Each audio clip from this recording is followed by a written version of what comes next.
We've come to the last system that we're going to discuss, and it's unusual in that it's arguably the actual oldest known number system.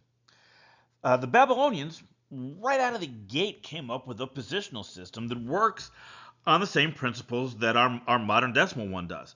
Now, it did have a few drawbacks. First, as you can see here, it only had 2 digits. There was a stroke slightly wider at the top that represented 1, and kind of a rotated V that represented 10. Now, I said in the last lecture that one of the defining characteristics of a positional system was a number to use as the base. Right? This is another area where the Babylonians maybe could have made a simpler choice. For reasons that have been lost to history, the base for their system was 60.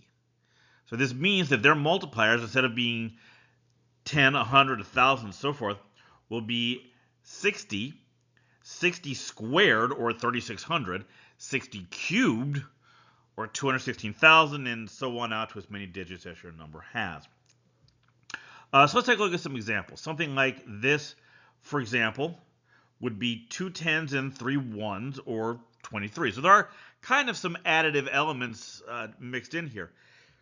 Now, for larger numbers, like this one, we've got 5 10s and 4 1s, so this would be 54. The symbols could be grouped a little bit to use the space a little more efficiently. Now, with systems like our decimal numbers, where each place can only have a single digit, it's easy to tell which digit is in which place. It's a little trickier when each place can actually be made up of a group of digits. Take this one, for example.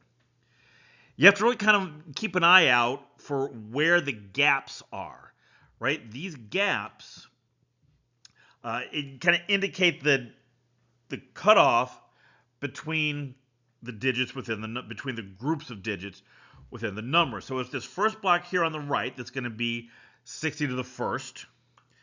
Then we'll have 60 to the 0, excuse me. The middle block will be 60 to the first.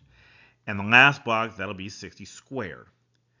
So we're going to take each of those powers of 60 and multiply them by the actual value of the numbers within each group. So the first one here is going to be 60 to the 0 times 23. The middle will be 60 to the first times 55. And the last one, 60 squared times 30. So to get the decimal equivalent of this number, I'm going to add these 3 pieces together, and we'll get the final result. This would be the Babylonian equivalent of 111,323.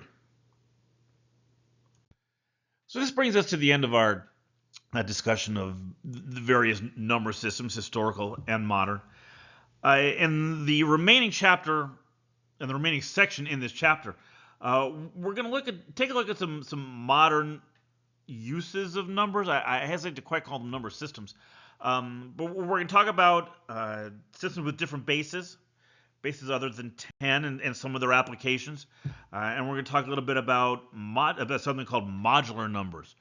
Those are systems that have not just a finite number of digits, but actually a finite number of numbers.